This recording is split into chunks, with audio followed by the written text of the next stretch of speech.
શ્રી પરમાત્મને નમઃ. શ્રીમદ્ ભગવદ્ ગીતા અથાષ્ટાદશોऽધ્યાયઃ મોક્ષ સંન્યાસ યોગઃ. ભગવાન આજના શ્લોકમાં રાજસ કર્તાના લક્ષણો બતાવે છે. તો ચાલો આપણે આજનો શ્લોક રજૂ કરીએ. ભગવાન શું કહે છે? શ્રી ભગવાન વાચ રાગી કર્મ ફલ પ્રેપ્સુર લુબ્ધો હિંસાત્મકો શુચિ હર્ષ શોકાન્વિતઃ કર્તા રાજસઃ પરિકીર્તિતઃ. શ્રી ભગવાન અર્જુનને કહે છે, જે કરતા, આસક્તિ ધરાવનાર, કર્મોના ફળની લાલસા રાખનાર, લોભી, બીજાને કષ્ટ આપવાનો સ્વભાવ ધરાવનાર, અશુદ્ધ આચરણ રાખનાર તેમજ હરખ અને શોકથી લિપ્ત છે, એ રાજસ કહેવાયો છે.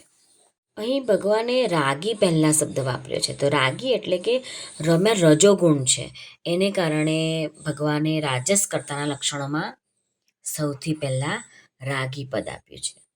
રાગનો અર્થ છે કર્મોમાં આસક્તિ, કર્મોના ફળમાં આસક્તિ, કોઈ પણ વસ્તુ ગમતી હોય, પદાર્થ ગમતો હોય, એમાં મન લલચાવવું, મનની પ્રીતિ હોવી, એ બધાને કહેવાય છે રાગ.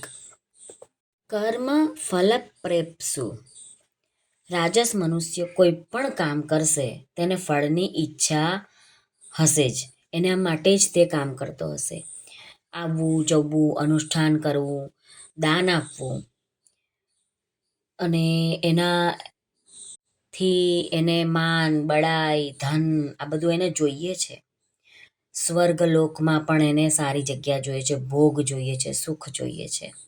આ બધું એને જોઈએ છે એટલા માટે કામ કરે છે. તો એ બધાને જ કહેવાય રાજસી મનુષ્ય. લુબ્ધ એટલે કે લોભી. રાજસ મનુષ્યને જેટલું પણ કંઈ પણ મળે તેને સંતોષ થતો જ નથી. આટલું મળ્યું છે ને, હજુ વધારે મને મળી જાય તો સારું, તેનાથી વધારે મળી જાય તો સારું, એને એવું જ વિચાર થતો રહે છે. રામાયણમાં એક ચોપાઈ છે, જીમી પ્રતિલાભ લોભ અધિકાઈ.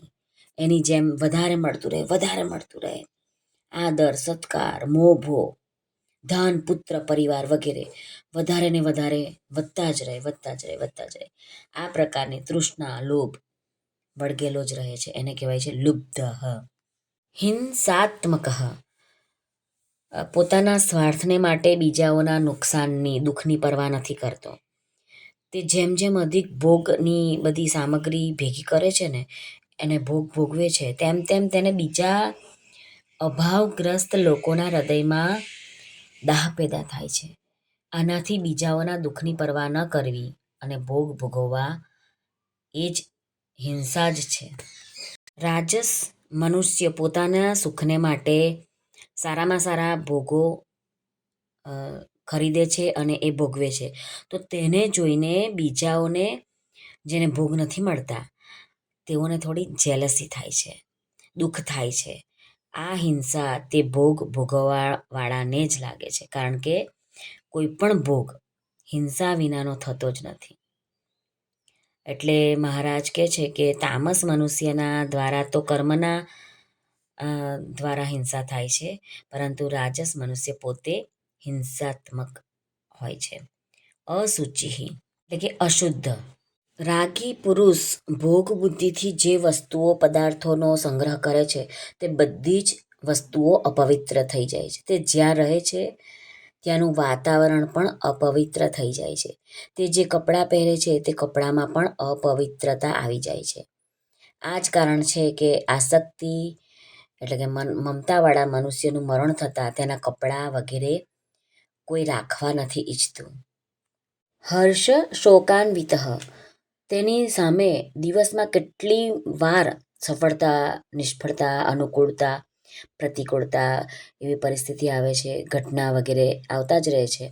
એમને લીધે તે હર્ષ અને શોક, રાગ, દ્વેષ, સુખ, દુઃખ વગેરેમાં અટવાયેલો જ રહે છે. કર્તા રાજસ પરિકીર્તિત. આ બધા ઉપરના લક્ષણોવાળો કર્તા રાજસ કહેવાયો છે. શ્રી કૃષ્ણ અર્પણમસ્તુ. સર્વને ભાવથી જય શ્રી કૃષ્ણ. રાધે રાધે. હરિઓમ તત્સત. જય ગુરુદેવ દત્ત. જય સ્વામિનારાયણ. જય માતાજી. નમઃ પાર્વતી પતે. હર હર મહાદેવ. હર સિદ્ધેશ્વર મહાદેવની જય. આજના આનંદની જય. સર્વનું કલ્યાણ થાઓ, સર્વનું કલ્યાણ થાઓ, સર્વનું કલ્યાણ થાઓ.